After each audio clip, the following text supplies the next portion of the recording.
तो जो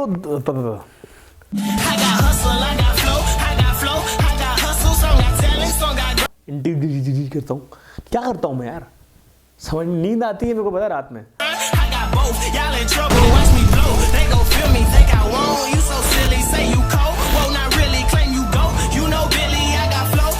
तो दोस्तों जिस तरह मैंने आपको बताया कि मैं कैटेगरी वाइज बांट कर आपके पूरे के पूरे इंटीग्रेशन चैप्टर को आसान कर दूंगा, तो इसलिए आपने अगर पिछला वीडियो देखा है तो मैंने कुछ 9 फॉर्मूलों को 3 कैटेगरी में बांट दिया और अब इस कैटेगरी में उन 3 फॉर्मूलों पे बेस्ड क्वेश्चन करने वाले हैं। और यकीन मानिए ये वीडियो देखने के बाद आप उन 9 फॉर्मूलों पे बेस्ड सारे क्वेश्चन पहचान पाएंगे और कर पाएंगे। तो आइए शुरू करते हैं। दोस्तों इस चैप्टर में सेगमेंटेड वाइज पढ़ाई करना बहुत ज़रूरी है। यहां पर आपने देखा होगा मैंने 3 बॉक्स बनाए हैं और 3 बॉक्स में लाइक फॉर्मूले लिखे हैं। लाइक फॉर्मूले मतलब कि आप एक्स स्क्वायर और ए स्क्वायर को कितने फॉर्मेशन में लिख सकते हो। या तो आप लिखेंगे 1/x square plus a square, 1/x square minus A square, या अगले में ए पहले x बाद में, मतलब 1/a square minus x square. Root नहीं था इसमें, अगले फॉर्मेशन में इन्हीं चीजों में आप रूट लगा देंगे और ये बन जाएगा 1/√x square plus a square, नीचे आएगा 1/√x square minus A square and so on. तीसरा क्या, तीसरा वो रहेगा जब आपका ये न्यूमरेटर डिनोमिनेटर का चक्कर खत्म हो जाएगा और सिर्फ एक पॉइंट रहेगा x square plus a square root के अंदर, एक्स स्क्वायर माइनस ए स्क्वायर और ए स्क्वायर माइनस एक्स स्क्वायर, ये सब चीजें रूट के अंदर। इसका फोर्थ केस भी आ सकता है जहां पर रूट के बिना आपके पास x square plus a square है, पर जिसका इंटीग्रेशन करने के लिए कोई फॉर्मूले की जरूरत नहीं है, वो बेसिकली आप स्टैंडर्ड तरीके से उसका आंसर निकाल सकते हैं, इसलिए वो मैंने फोर्थ बॉक्स इंक्लूड नहीं किया है। आपको वो केस मैंने लास्ट वीडियो में डिस्कस कर लिया था। अब आपको याद रखना है कि क्वेश्चन देखकर आपको समझना जरूरी है कि कौन सा पार्ट किस तरह से सॉल्व होने वाला है और तीनों में से कौन सा पैटर्न आपको फॉलो करना पड़ रहा है। ध्यान सुनिएगा, पहले इंटीग्रेशन का मैंने आपको फर्स्ट पार्ट सिखाया फर्स्ट वीडियो में, दूसरे वीडियो में मैंने आपको बेसिक सब्स्टिट्यूशन सिखाया।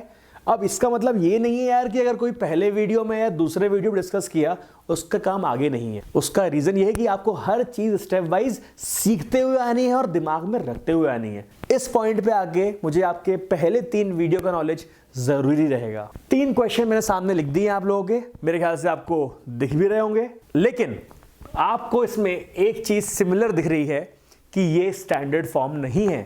मतलब सबसे पहले किसी क्वेश्चन को देखकर हम याद करेंगे हमारे वो बेसिक फॉर्मूलेज जिसमें कि इंटीग्रेशन की हम बेसिक तरीके सीखते थे, लेकिन ये तीनों वो बेसिक फॉर्मूलेज के फॉर्म में नहीं है। इसका मतलब कन्वर्ट करना पड़ेगा।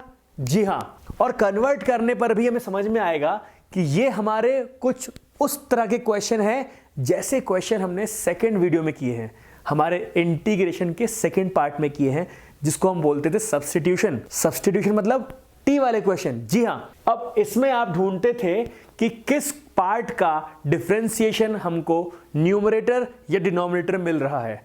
तो मैं समझ जाऊं कि x की पावर 6 का डिफरेंशिएट करने पे तो मुझे एक्स स्क्वायर नहीं मिलेगा या 3x स्क्वायर नहीं मिलेगा, लेकिन अगर लेट एक्स क्यूब को मैं टी मान लूं, इतना अंडरस्टैंडिंग आपको सेकंड वीडियो में हो चुकी थी। दोबारा जाइए उस टॉपिक पे अगर आपको ये क्लियर नहीं है तो। एक्स क्यूब को टी मानने पर dt बाई dx की वैल्यू आएगी मेरे पास 3x स्क्वायर। क्या मेरी बात समझ रहे हैं?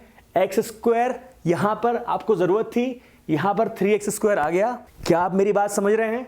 3x स्क्वायर यहां पर लिखा हुआ है और 3x स्क्वायर यहां पर लिखा हुआ है, इससे आपको रिलेटिविटी मिल रही है, आपको समझ में आ रहा है कि इसकी जगह मैं वैल्यू डाल सकता हूं।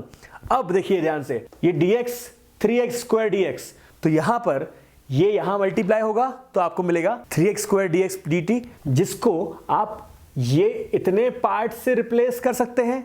3x स्क्वायर dx से आपके पास आएगा, इस जो मैंने सर्कल किया है उसकी जगह आपके पास dt आएगा। यहां पर आपके पास था x क्यूब स्क्वायर प्लस 1, क्योंकि आपने x की पावर 6 लिख दिया है, और इसी x क्यूब को अब मैं t लिख सकता हूं और मेरे पास फाइनली आ जाएगा t स्क्वायर प्लस 1। ये वाला फॉर्म कौन सा है? अगर मैं इन तीनों फॉर्म से कंपेयर करूं तो दोस्तों आपको ये चीज दिख रही होगी कि ये वाला फॉर्म यहां पर है।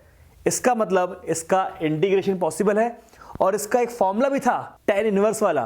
तो जी हाँ, इसका फॉर्मूला ये है कि 1 बाय इसका बेसिक फॉर्मूला है tan इनवर्स के फॉर्म में, और यहां पर आपको एट द एंड t की वैल्यू डालनी पड़ेगी। आप t के फॉर्म में आंसर नहीं डाल सकते क्योंकि t is taken by you.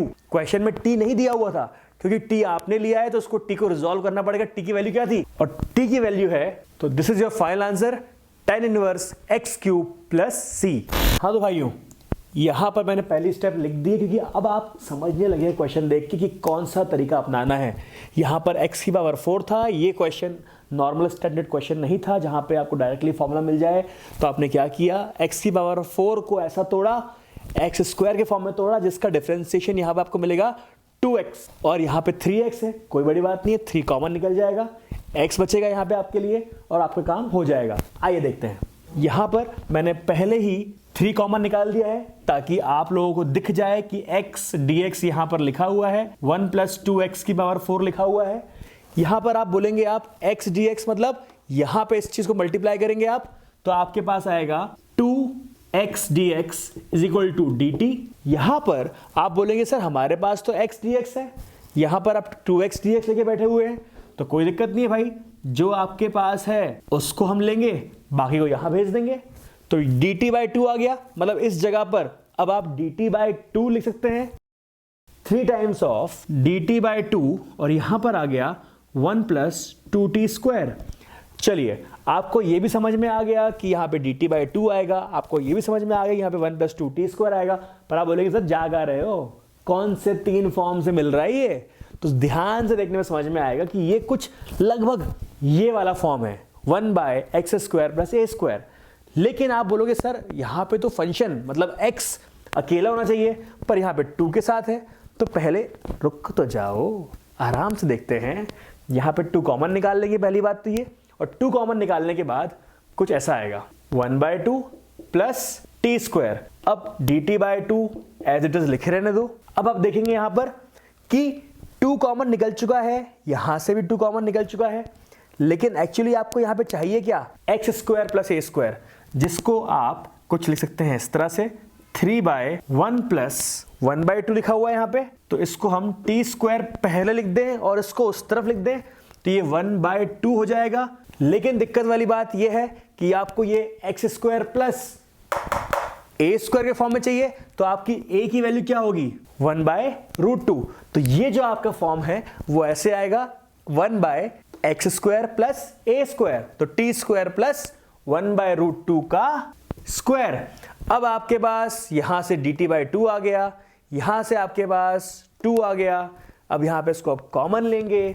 अब ये आपका जनरल फॉर्म आ गया है जिसको आप बहुत आराम से सॉल्व कर सकते हैं।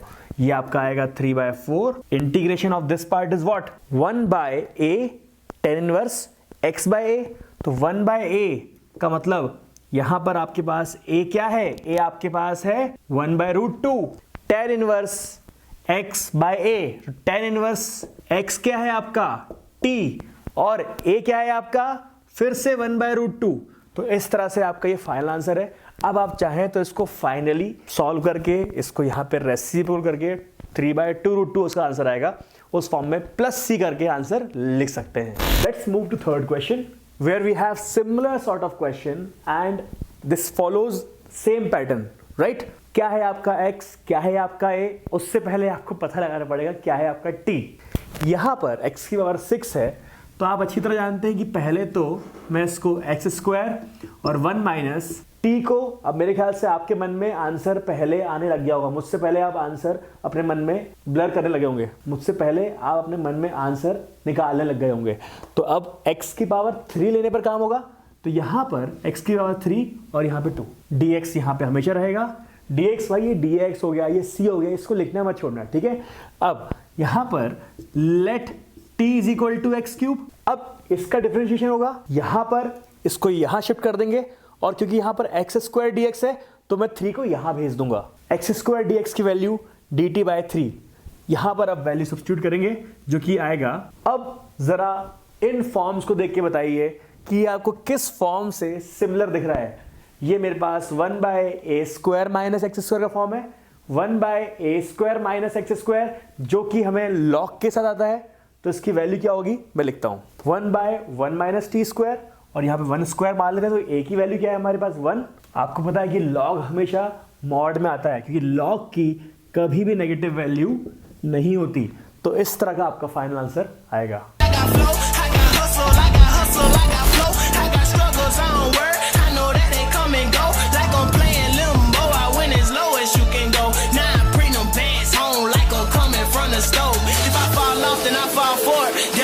I'll fall for it. On real focus, making real moves with some real people. Thank God for them. That's real talk.